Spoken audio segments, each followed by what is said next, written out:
Hello everyone. Do you think I look like Gangsta Granny?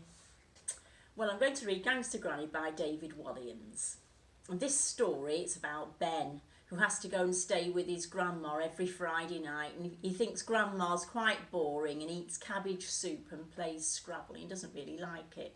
But then he discovers she's an international jewel thief. So I've got my jewels.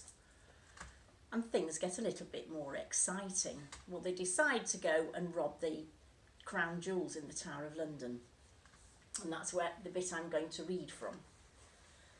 Now, they've got a lift to the Tower of London because they were on Granny's mobility scooter down the motorway, but they weren't getting very far, so the police stopped them and gave them a lift.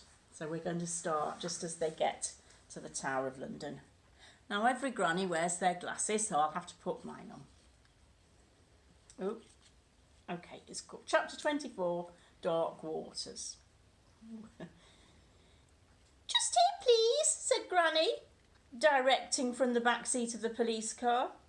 Just opposite the tower. Thank you very much. PC Fudge strained as he unloaded the scooter out of the boot. Well, next time, please remember that mobility scooters are meant only for pavements, not main roads, and certainly not motorways. Yes, officer, replied Granny with a smile. Well, good luck, you two, with the whole cling film bubble wrap alliance thing. And with that, PC Fudge sped off into the night, leaving Granny and Ben gazing at the magnificent 1,000-year-old Tower of London on the opposite bank of the river. It was particularly spectacular at night. Its 4 domed towers lit up its reflection, shimmering on the cold, dark River Thames below. The tower was once a prison, with an illustrious list of former inmates, including the future Queen Elizabeth I, the adventurer Sir Walter Raleigh, Guy Fawkes, the senior Nazi Rudolf Hess. Now, though, the tower is a museum and home to the priceless crown jewels, housed in their own special building, Jewel House. Okay, got my gloves on, it's a bit tricky to turn about. Here we are. The unlikely pair of gangsters stood at the riverbank. Are you ready? Asked Granny, her mask completely steamed up from sitting in the back of a police car because they've gone with wetsuits on because they've got to swim under the River Thames and they're going to access the Tower of London through the old sewers. Yes, said Ben, trembling with excitement. I'm ready. Granny reached out to hold Ben's hand. Then she counted. 3, 2, 1, and on they leapt into the dark waters below. The water was freezing cold, even with their wetsuits on. And for a few moments, all Ben could see was black. It was terrifying and exhilarating in equal measure. When their heads bobbed out of the water, Ben took the snorkel out of his mouth for a moment. You okay, Granny? I have never felt more alive. They doggy paddled across the river. Ben had never been a great swimmer and lagged behind a little. Secretly, he wished he had brought his armbands, or at least a lino. A huge party cruiser with music blaring and young people shouting chugged down the river. Granny had swum ahead, and Ben had lost sight of her. Oh no! Had she been crushed by the cruiser? Was Granny in a watery grave at the bottom of the Thames? Come on, slow coach, shouted Granny as the party boat passed and they caught sight of each other again. Ben sighed with relief and continued doggy paddling across the dark, deep, dirty water. According to the diagram in Plumbing Weekly, the sewage pipe was situated just to the left of Traitor's Gate. This was an entrance to the tower, only accessible from the river, where many prisoners would be taken to be locked up for the rest of their lives or beheaded. Nowadays, Traitor's Gate had been bricked up, so the pipe was the only way into the tower from the river. Then, With a rush of relief, Ben found the pipe. It was partly submerged into the water. It was dark and eerie, and he could hear the echoes of lapping waves reverberating inside it. Suddenly, Ben began to have second thoughts about the whole adventure. As much as he liked plumbing, he didn't really want to have to crawl along an ancient sewage pipe. "Come on, Ben," said Granny, as she bobbed up and down in the water. "We haven't got come this far to give up now." Well, thought Ben, if a little old lady can do it, then I certainly can. Ben took a deep breath and propelled himself into the pipe. Granny followed close behind. It was blacker than black in there, and after he travelled a few metres, he could feel something crawling across his head. He heard an eek, eek, eek noise and a sense of something scratching at his scalp. It felt like claws. He put his hand on his head. He touched something big and furry. Oh, what do you think it is? Ah! It was a rat! A giant rat clinging to the top of his head. Ah! Screamed Ben. Chapter 25, Haunted by Ghosts. The sound of Ben's scream echoed through the length of the pipe. He whacked the rat off his head and it landed on top of Granny, who was crawling up the pipe just behind him. "Oh, poor little rat," she said. "Be gentle with it, dear."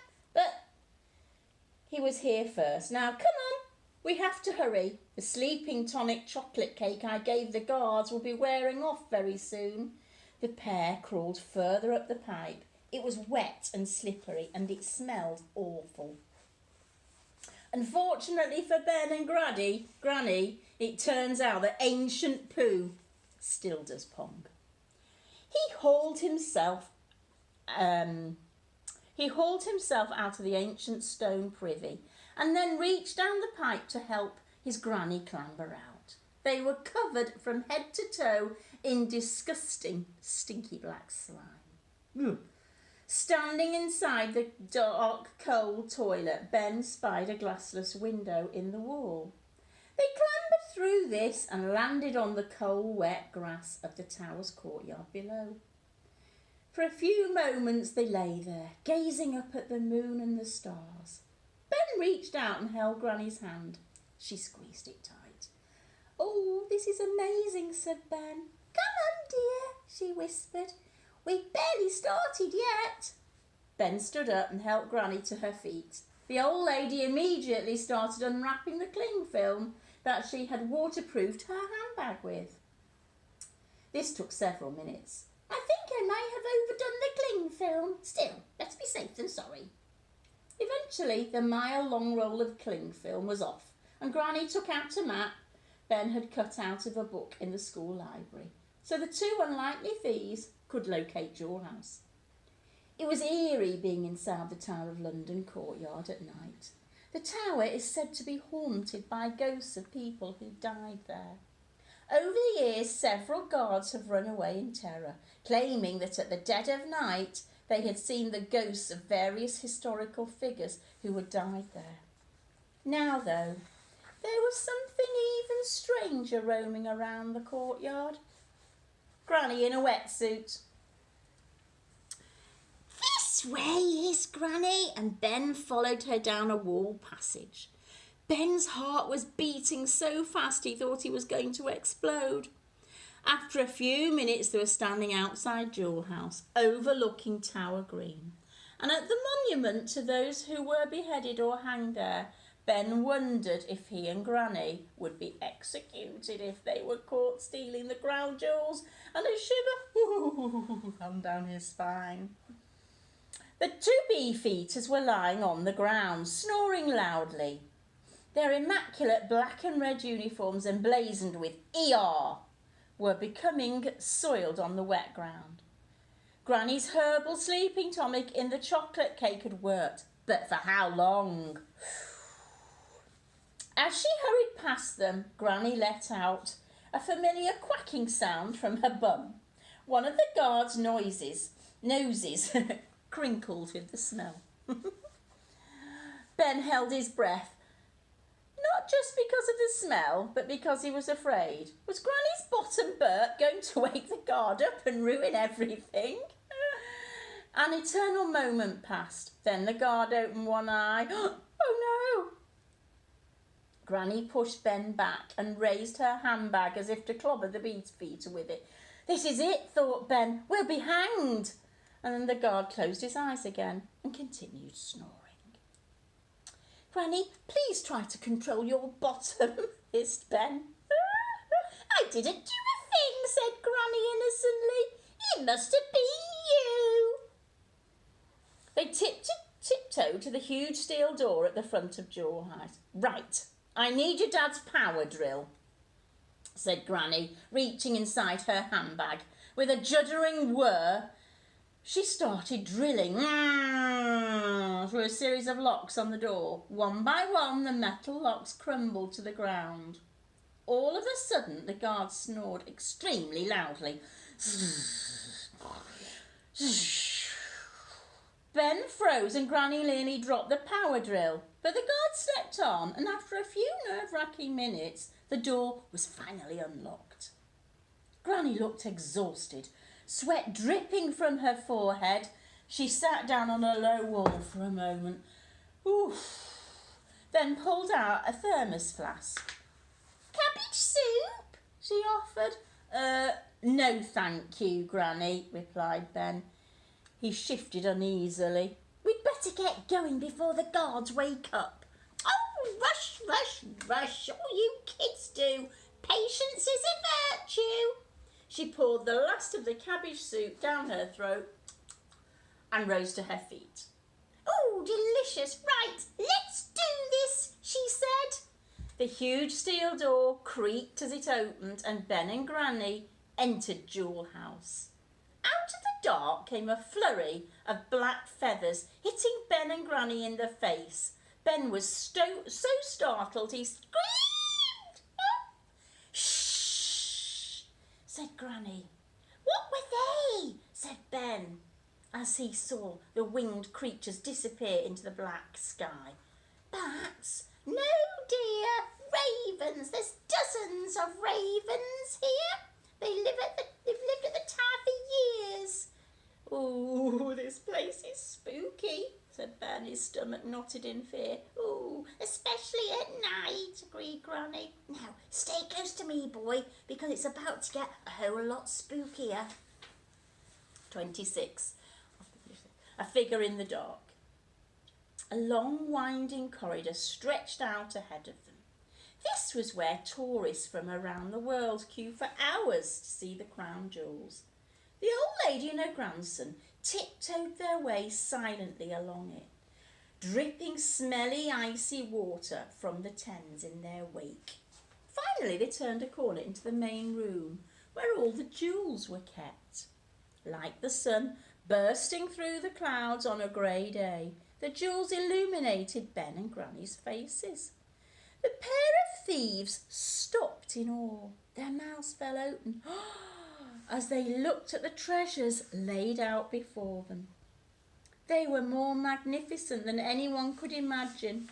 It truly was the superb collection of precious objects in the world. They got the crown, the state imperial crown, with the largest diamond ever found. A 20th century gold spoon to anoint the king or queen. If the crown jewels were featured in the Argos catalogue, they would probably look like this. Granny took up a rolled up supermarket carrier bag she kept in her handbag ready to put the crown jewels in. Right, we just need to break through this glass, she whispered. Ben looked at her with disbelief. I'm not sure we're going to get all those jewels in there. Oh, well, sorry, dear, she whispered back. You have to pay 5p for plastic bags at the supermarket these days, so I've only brought the one. The glass was inches thick, bulletproof. Ben had smuggled a few compound chemicals out of his science class and combined them to go kaboom! It set alight. They struck the chemicals to the glass with some blue tack. Then Granny attached one end of a ball of pink wool to the blue tack.